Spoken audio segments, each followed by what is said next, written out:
आज बात करेंगे उस एक सीन की जिसने इंटरनेट पर तहलका मचा गया था।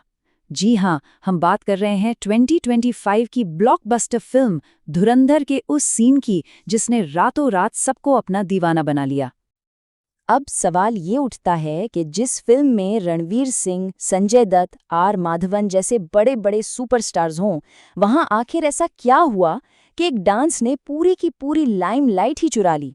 चलिए इसी दिलचस्प कहानी की परतों को खोलते हैं। देखिए, इस सीन का जो असली मैजिक है ना, वो छिपा है इसके कॉन्ट्रास्ट में। सोचिए जरा, एक किरदार है रहमान डकैत, एक खूंखार गैंगस्टर जिसके नाम से पूरा शहर डरता है, और उसकी एंट्री कैसे होती है? एकदम बेफिक्र, मस्त मौला डांस के साथ, जैसे उसे किसी चीज की परवाह नहीं है। यही जो खतरनाक और खुशनुमा अंदाज का मिक्सचर था, वो लोगों के दिलों में बस गया। लेकिन इस सीन का असली जादू तो पर्दे के पीछे छिपा है। जो बात अब सामने आई है वो इसे और भी ज्यादा स्पेशल बना देती है। देखते हैं कि ये कमाल हुआ कैसे। आपको जानकर हैरानी होगी कि असल में स्क्रिप्ट के हिसाब से प्लान बहुत ही सीधा साधा था। उसमें किसी डांस या किसी खास स्टाइल का कोई जिक्र तक नहीं था।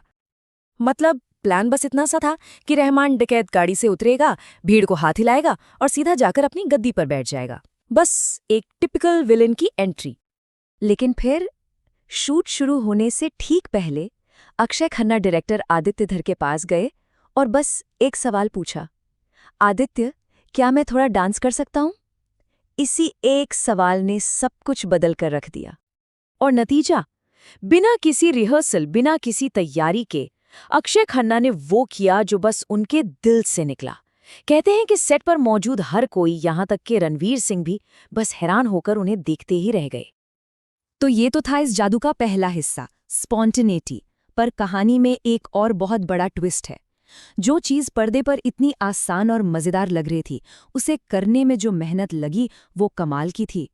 ये सीन शूट हो रहा था लद्दाख की ऊंची ऊंची वादियों में, जहां खूबसूरती तो बहुत है, लेकिन हवा में ऑक्सीजन इतनी कम होती है कि ठीक से सांस लेना भी एक चैलेंज बन जाता है।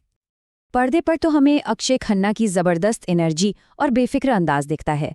ऐसा लगता है जैसे उन्हें कोई तकलीफ ही नहीं हो रही।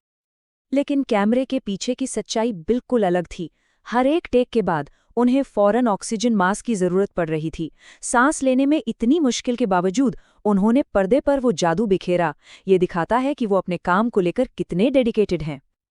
और इस सीन को आइकॉनिक बनाने वाली जो तीसरी और शायद सबसे गहरी वजह है, वो सिर्फ अक्षय की मेहनत तक ही सीमित नहीं थी। इसकी जड़ें उनके परिवार की विरासत से जुड़ी थीं। जैसे ही ये सीन वायरल हुआ ना, लोगों की नज़रें एक बहुत ही जानी पहचानी बात पर पड़ी। एक ऐसी झलक जो उन्हें सीधे एक और लेजेंडरी एक्टर की यादों में ले गई। वो बेफिक्र होकर नाचना, उस पल में पूरी तरह से खो जाना, और हाथों का वो खास फ्री फ्लोइंग मूवमेंट, ये सब का सब उनके पिता महान विनोद खन्ना के अंदाज से हूबहू मिलता था। सोशल मीडिया पर तो जैसे बाढ़ आ गई। लोगों ने दोनों के वीडियोस को साथ में लगाकर शेयर करना शुरू कर दिया और लिखा, जैसा बाप वैसा बेटा, स्वैग की एक विरासत। ये महज एक डांस नहीं था, ये एक बेटे की तरफ से अपने पिता को एक खूबसूरत श्रद्धांजलि थी। और फिर जो हुआ, उसने इस सीन को फिल्म से भी बड़ा बना दिया। ये एक कल्चरल फिनोमिना बन गया। इंटरनेट पर द रहमान डकैत वॉक नाम का एक वायरल चैलेंज शुरू हो गया, जिसमें हर कोई अक्षय खन्ना के इस आइकॉनिक डांस को अपने अपने अंदाज में रिक्रिएट कर रहा था। और हाँ, इस सीन के वाइब को डबल करने में इसके गाने का बहुत बड़ा हाथ था। बहरीन के रैपर फ्लिपराची का अरेबिक हिप हॉप गाना फा 90 इस सीन की पहचान बन गया। एक वायरल सोशल मीडिया कमेंट इस पूरे इम्पैक्ट को परफेक्टली बताता है। रणवीर सिंह ने पूरी फिल्म में मेहनत की और अक्षय खन्ना ने 2 मिनट में सारी लाइमलाइट चुरा ली। तो कुल मिलाकर देखें तो ये सिर्फ एक वायरल सीन नहीं था, ये एक शानदार परफॉर्मेंस, मुश्किल हालात में दिखाया गया जुनून और एक पिता की विरासत का एक परफेक्ट कॉम्बिनेशन था। सिर्फ एक सीन, और उसने क्या किया, एक ऐसा कल्चरल मोमेंट बना दिया जिसे लोग शायद ही कभी भूल पाएंगे। ये दिखाता है कि असली जादू के लिए कभी-कभी बस एक सही लम्हे की ही जरूरत होती है। तो ये पूरा किस्सा हमें सोचने पर मजबूर करता है ना, कि ये जो स्पॉन्टेनियस आर्ट होती है उसका जादू आखिर है क्या? क्या वाकई सबसे बेहतरीन कला वो है जो स्क्रिप्ट से नहीं बल्कि सीधे कलाकार के दिल से निकलती है?